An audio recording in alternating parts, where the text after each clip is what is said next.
The voters were right about the economy. The data was wrong. Honestly, we should put this as the title instead of the Democrats hate their base, because fuck the Democrats. Who gives a fuck? I would call this article is so insane. Like, it's one of those things where you see it and it's everything that I've been saying for years. All right, voters were right about the economy. The data was wrong. Before the presidential election, many Democrats were puzzled by the seeming disconnect between economic reality as reflected in various government statistics and the public's perceptions of the economy on the ground. Many in Washington bristled at the public's failure to register how strong the economy really was. They charged that right-wing echo chambers were conning voters into believing entirely preposterous narratives about America's decline. Preposterous. But they rarely considered whether something might be responsible for the disconnect, whether, for instance, government statistics were fundamentally flawed. What if the numbers supporting the case for broad-based prosperity were themselves misrepresentations? What if, in fact, darker assessments of the economy were more authentically tethered to reality? For the longest time, unemployment rate was a great way to measure the economy, because when you got a job, it paid a good wage. Because we had strong unionization, we had inflation wages were growing faster than inflation. So having a job meant you were probably okay. Even if you had a shitty job, it would pay you enough to have a, studio apartment. You'd be able to fill the fridge. You'd be able to afford to take a bus, maybe go to a movie once in a while, hang out with your friends at the local dive bar. You may not have had an amazing life full of like luxuries, but you were able to make ends meet, even with a shitty job, right? That is no longer the case.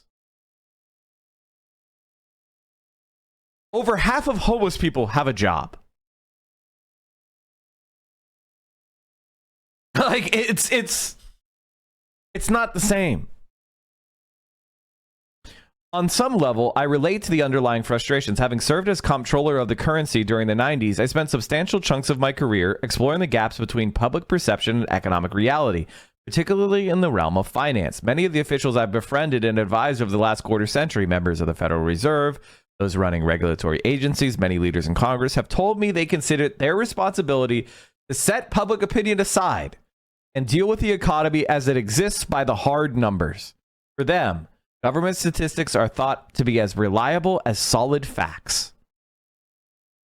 This sounds like, honestly, when I listen to this sounds like Soviet dogmatism. Is that how it actually used to be? Yes. Yes. Yes. When your parents were growing up, a married couple that both had a full-time job could easily afford a home in a desirable city. I mean, you could still see it today. You could go into neighborhoods in Los Angeles right now where homes go for $3 million, knock on the door of a house that's been around for 20 years, 30 years, 40 years, and you'll find a teacher and a bus driver in there.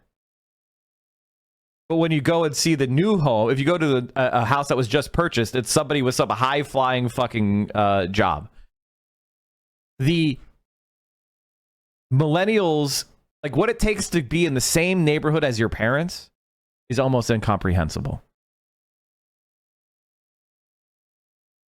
In recent years, however, as my focus has broadened beyond finance to the economy as a whole, the disconnect between hard government numbers and popular perception has spurred me to question that faith.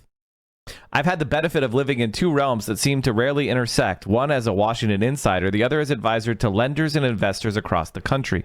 Toggling between the two has led me to be increasingly skeptical that the government's measurements properly capture the realities defining unemployment, wage growth, and the strength of the economy as a whole. These numbers have time and time again suggested to many in Washington that unemployment is low, that wages are growing for middle America, and that to a lesser or greater degree, economic growth is lifting all boats year upon year. But when traveling the country, I've encountered something very different. Cities that appeared increasingly seedy, regions that seemed derelict. Driving into the office each day in Washington, I noticed a homeless encampment fixed outside the Federal Reserve itself. And then I began to detect a second pattern inside and outside DC. This is objectively true. and it's true everywhere. America is a shit fucking hole. You know what has made me even more confident in this? I've lived in Austria a lot. Vio and I have kind of like taken like, you know, I've like gone to Austria for like months at a time, you know, as a tourist, and the experience of being in Austria and then comparing to that to being the experience of being in Philadelphia or Los Angeles or Vegas or anywhere, it's night and day. America is a shit fucking hole. A shithole.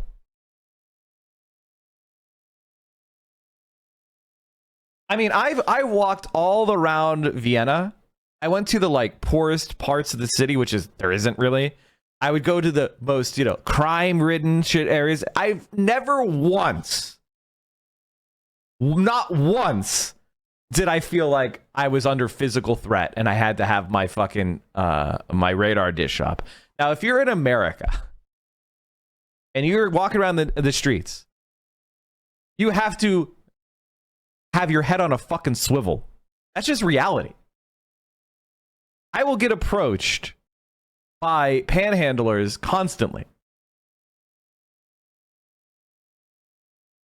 There is a kind of simmering tension that exists that does not exist in Austria.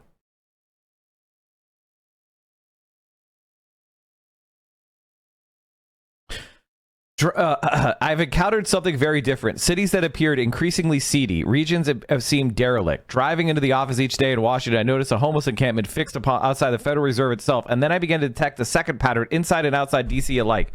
Democrats on the whole seem much more inclined to believe that what the economic indicators reported. Republicans, by contrast, seemed more inclined to believe what they were seeing with their own two eyes.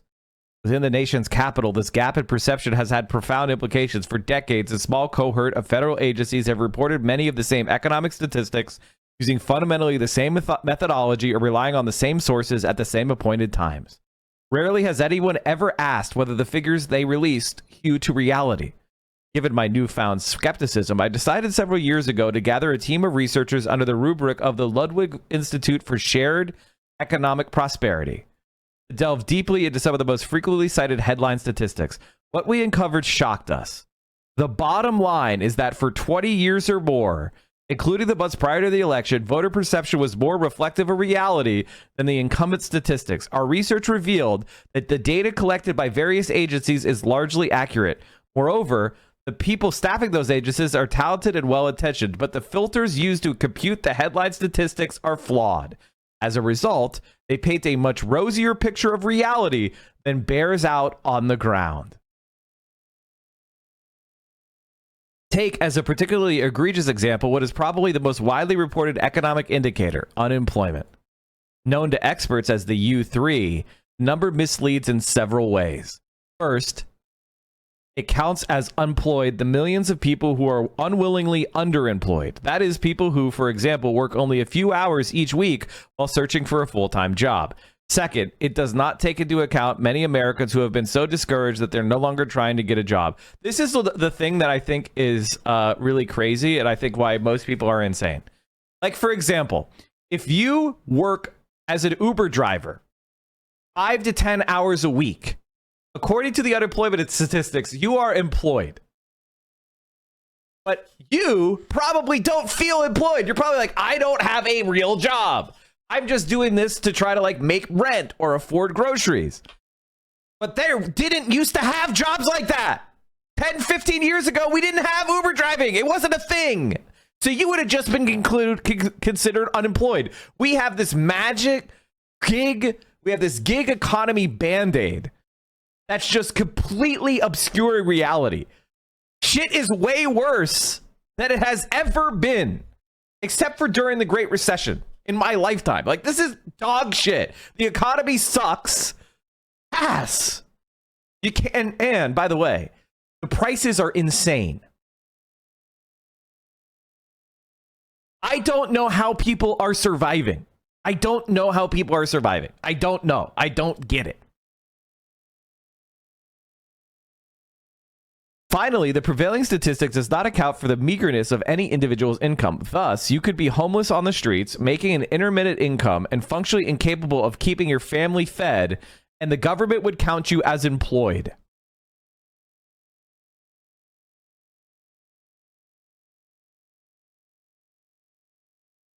Thus, you could be homeless on the streets, making intermittent income, and functionally incapable of keeping your family fed, and the government would count you as employed. I don't believe those who went into this past election taking pride in the unemployment numbers understood that the near record low unemployment figures, the figure was a mere 4.2% in November, counted homeless people doing occasional work as employed. But the implications are powerful. If you filter the statistics to include as unemployed people who can't find anything but part-time work or who make a poverty wage, the percentage is actually 23.7%.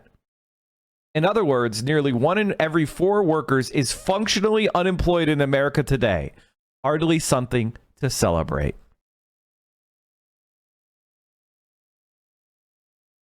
No. Listen, if if you have a gig job where you deliver groceries for $8 an hour, you're doing great. You're employed. What are you complaining about? The economy's great. The picture is similarly misleading when examining the methodology used to track how much Americans are earning. The prevailing government indicator, known colloquially as weekly earnings, tracks full-time wages to the exclusion of both the unemployed and those engaged in typically lower-paid part-time work. Today, as a result, those keeping track are led to believe that the median wage in the U.S. stands at roughly $61,900. But if you track everyone in the workforce, that is, you include part-time workers and unemployed job seekers, the results are remarkably different. Our research reveals that the median wage is actually little more than $52,300 per year. Think of that. American workers in the median are making 16% less than the prevailing statistics would indicate. Perhaps the most prominent issue of the 2024 campaign, inflation, tracks much the same story. Democrats spent much of the campaign pointing out that inflation had abated by Election Day, even if prices remained elevated from pre-pandemic levels. Moreover, many noted that wages, according to the prevailing statistic that only full-time work into account, had risen at a faster clip. These claims were based on observations drawn largely from the Consumer Price Index, an indicator that tracks the prices charged for 80,000 goods and services across the economy. But the CPI also perceives reality through a very rosy-looking glass. Those with modest incomes purchase only a fraction of the 80,000 goods the CPI tracks, spending a much greater share of their earnings on basics like groceries, healthcare, and rent. And that, of course, affects the overall figure. If prices for eggs, insurance premiums, and studio apartment leases rise at a faster clip than those of luxury goods and second homes, the CPI underestimates the impact of inflation on the bulk of Americans. That, of course, is exactly what has happened. My colleagues and I have modeled an alternative indicator, one that excludes many of the items that only the well-off tend to purchase and tend to have more stable prices over time, and focuses on the measurement of prices charged for basic necessities, the goods and services that lower and middle income families typically can't avoid. Here again, the results reveal how challenges facing those with more modest incomes are obscured by the numbers. Our alternative indicator reveals that since 2001, the cost of living for Americans with modest incomes has risen 35% faster than the CPI. Put another way, the resources required to simply maintain the same working class lifestyle over the last 2 decades has risen much more dramatically than we've been led to believe. No shit! No fucking shit! And here's the reality here. Those of us who are not rich know this. Now, what's crazy about me is that I am in touch while at the same time being successful doing my stream. And I have a lot of friends that are people that are trying to make their own way in the world and are poor. And I know exactly the struggles that they're going through because that was me 10 years ago. And so I pay attention to that shit. I'm not in some fucking bubble of upper middle class largesse like most of the people who shop at Rodeo Drive, or those are just upper class people, but you get my point. Like, the idea that the economy was good is an insane belief that I couldn't believe so many people online were saying. And then I realized the type of people that are talking about politics have a lot of free time. The effect, of course, was particularly intense in the wake of the pandemic. In 2023 alone, the CPI indicated that inflation had driven up prices by 4.1%. But the true cost of living, as measured by our research, rose more than twice as much, a full 9.4%. And then the other thing to keep in mind is this doesn't talk about, and this is the other thing, this doesn't talk about the increase of financing costs, right? So the prices have gone up much faster at 9.4%, but also interest rates have gone up. Interest rates have gone up, which means that if my car has gone up 9%, right? But the cost of the interest on my car loan has tripled. Now my car payment that would have been $300 is now $700. And I'm getting the same fucking car.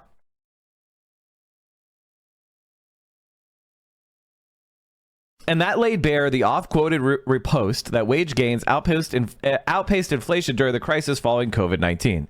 When our more targeted measure of inflation is set atop a more accurate measure of weekly earnings, it immediately becomes clear that purchasing power fell at the median by 4.3% in 2023. Again, whatever anyone may have claimed for the prevailing statistics during the run-up to the 2024 election, reality was drastically more dire for the great majority of Americans. Which brings us to the question of gross domestic product, a figure that stands perhaps as the most important single economic indicator because it is commonly viewed as a proxy for prosperity writ large. There is, to be sure, real value in tracking the sheer volume of domestic production, though GDP is an imperfect measure even of that. But as useful as that figure may be in the sense that it purports to track generalized national wealth, it is hampered by a profound flaw. It reveals almost nothing about how the attendant prosperity is shared. That is, if a small slice of the population is awarded the great bulk of the bounty from economic growth, while everyone else remains unenriched, GDP would rise nevertheless. And that, to a critical degree, is exactly what has happened. Here, the aggregate measure of GDP has hidden the reality that a more modest societal split has grown into an economic chasm. Since 2013, Americans with bachelor's or more advanced degrees have, in the aggregate, seen their material well-being improve. But the Federal Reserve's estimate, an additional tenth of adults have risen to comfort. Those without high school degrees, by contrast, have seen no real improvement. And geographic disparities have widened along similar lines, with places ranging from San Francisco to Boston seeing big jumps in income and prosperity, but places ranging from Youngstown, Ohio to Port Arthur, Texas, falling further behind. The crucial point, even before digging into the nuances, is clear. America's GDP has grown, and yet we remain largely blind to these disparities. Taking all of these statistical discrepancies together, what we have here is a collection of economic indicators that all point in the same misleading direction. They shroud the reality faced by middle and lower income households. The problem isn't that some Americans didn't come out ahead after 4 years of Bidenomics. Some did. It's that, for the most part, those living in more modest circumstances have endured the last 20 years of setbacks, and the last 4 years did not turn things around enough for the lower 60% of American income earners. To be fair, the prevailing indicators aren't without merit. For example, it is useful to know the wages of full-time employees have evolved. The challenge, quite separate from any quibbling with the talented people working to tell the nation's economic story, is to provide policymakers with a full picture of the reality faced by the bulk of the population. What we need is to find new ways to provide a more realistic picture of the nation's underlying economic conditions on a monthly basis. The indicators my colleagues and I have constructed could serve as a basis for or inspiration for government-sponsored alternatives. Regardless, something needs to change. This should not be a partisan issue. Policymakers in both parties would benefit from gleaning a more accurate sense of what's happening at the ground level of the American economy. In reality, both Democrats and Republicans were vulnerable to being snowed in the 2024 cycle. It just happened that the dissatisfaction during this particular cycle undermined the incumbent party. In an age where faith in institutions of all sorts is in free fall, Americans are perpetually told, for a classic quote from former Senator Daniel Patrick Moynihan, that while we may be entitled to our own opinions, we aren't entitled to our own facts. That should be right, at least in the realm of economics. But the reality is that if the prevailing indicators remain misleading, the facts don't apply. We have it in our grasp to cut through the mirage that led Democrats astray in 2024. The question now is whether we will correct course. And the answer is they won't. The answer is they won't, because the Democratic Party is the party of the upscale, college-educated suburbanite, the people for whom the economy has served quite well. But for everyone else, fuck you. And that's why the Democrats hate their voters. Which brings us to the next story. The next unbelievable story.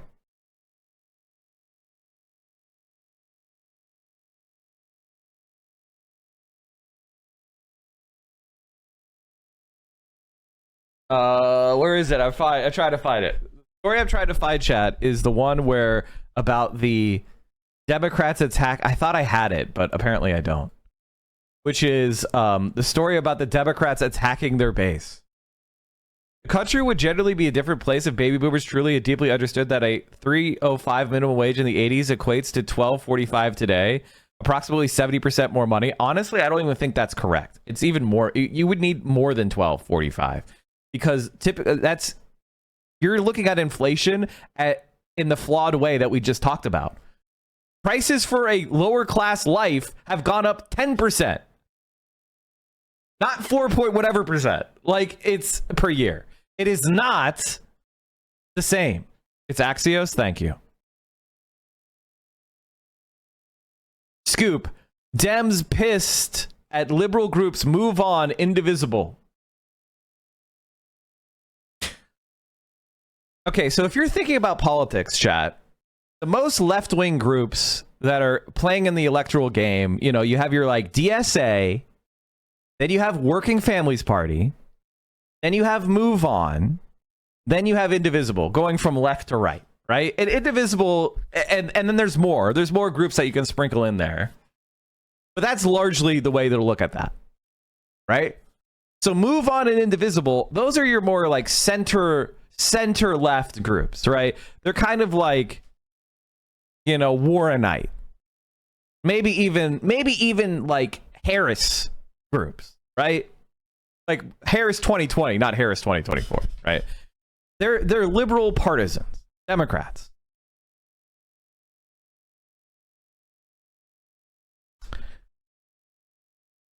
A closed-door meeting for House Democrats this week include a gripe fest directed at liberal grassroots organizations, sources tell Axios.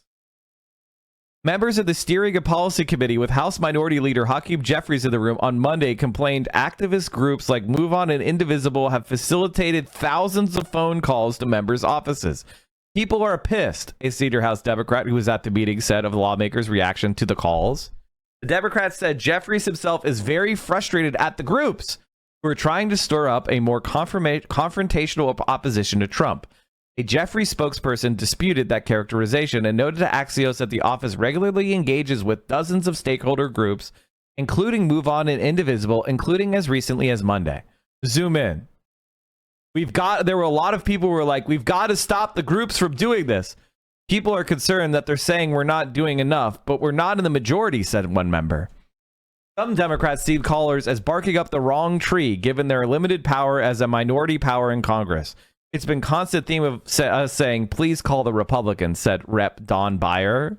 I reject and resent the implication that congressional Democrats are simply standing by passively, said APAC buyout Rep. Richie Torres. People are angry, scared, and they want to see more from their lawmakers right now than floor speeches about Elon Musk, Indivisible co-founder Leah Greenberg told Axios. Indivisible is urging people who are scared to call their member of Congress, whether they have a Democrat or Republican, and make specific procedural asks. Our supporters are asking Democrats to demand specific red lines that are met before they offer their vote to House Republicans on the budget, when Republicans inevitably fail to pass a bill on their own. Move On officials declined to comment. So in other words, we have, ladies and gentlemen, a Democratic Party. You remember when people said, well, if you vote for Kamala, we'll just push her to the left. I'd rather have Kamala as my enemy and Hakeem Jeffries than Donald Trump. We'll push them to the left. We'll push them to the left. You remember that stupid fucking bullshit? It totally failed in the Biden administration with the trifecta. So when the Democrats control the government, we can't do anything, right? And when the Democrats are outside of the government, they can't fight. So they can't do anything in power, and they can't resist when they are a minority party. This party is fucking worthless. We have to get rid of it, man. We have to get rid of it. Why are there no leaders talking about getting rid of this fucking party? It is useless. We can look down in Mexico and see what they did. They started their own left-wing party, and they have a 77% approval rating.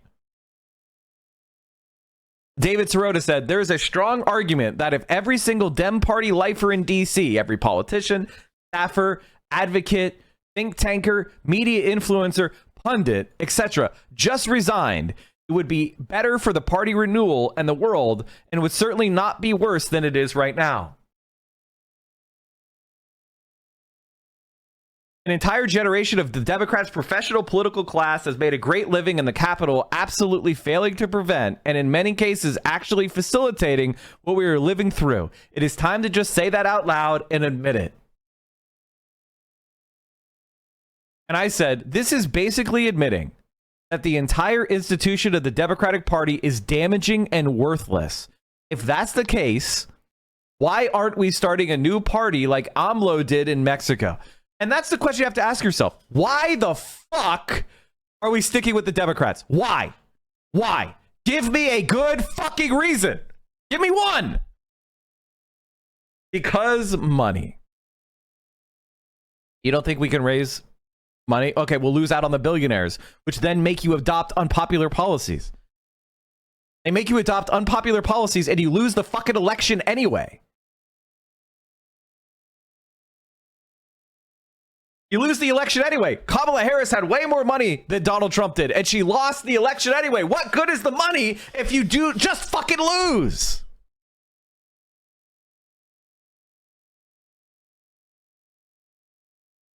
Who will pay all the fail kids of rich people to be consultants? Yeah, to your point about standard of living, we're creating a tenants unit here in my city and want to know that everyone has come to accept, and everyone doesn't even think to raise it an issue. They're pretty much paying 50% of our income towards housing, all of us, and we have to become so disenfranchised that we don't even think about that being something we can mention or change. Yeah.